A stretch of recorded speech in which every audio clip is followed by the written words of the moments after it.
Ever caught yourself thinking about thinking? Welcome to Overthinking Hell. Your brain becomes this relentless machine that never stops churning, analyzing every tiny detail. I'm talking about that mental prison where you replay conversations from 3 weeks ago. You know what I mean? Dissecting every word, every pause, every facial expression. Let me tell you about Sarah, my friend who spent 2 hours deciding on coffee. Not just any coffee. She analyzed caffeine content, milk alternatives, environmental impact of beans. Friends, write in the comments where you're watching us from, and hit like if you want to discover the most unexpected thing.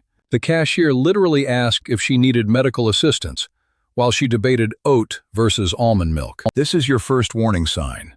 Decision paralysis over absolutely mundane choices. When choosing what socks to wear becomes a philosophical journey about life direction, your brain treats every choice like it's going to determine your entire future trajectory. But here's where it gets darker.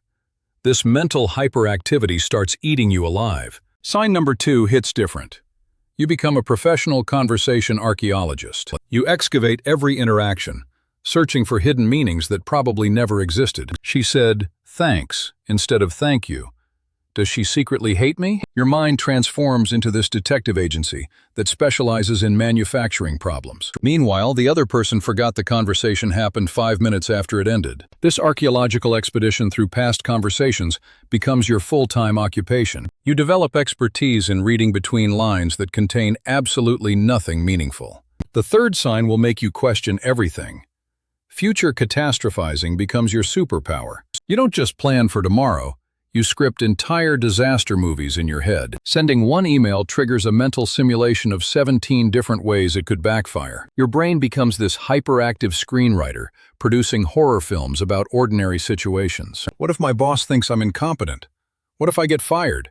What if I become homeless? All because you wrote "best regards" instead of "kind regards" in your signature. You've essentially hired your imagination to torture you with fictional future disasters. The fourth warning sign attacks your body. Physical symptoms start manifesting. Your shoulders carry the weight of 10,000 unresolved thoughts. Headaches become your constant companion.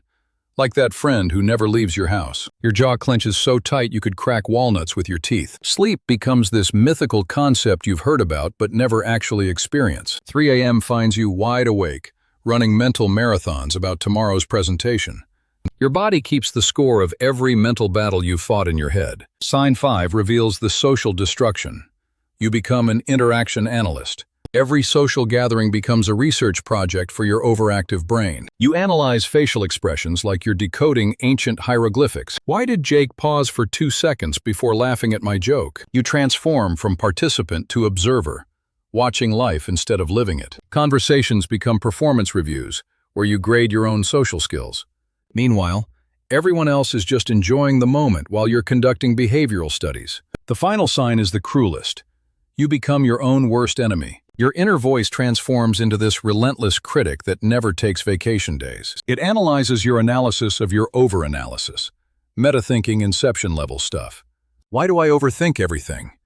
Am I overthinking about overthinking? You judge yourself for judging yourself, creating infinite loops of self-criticism. This mental prosecutor never rests, building cases against your every decision. But here's the plot twist that changes everything.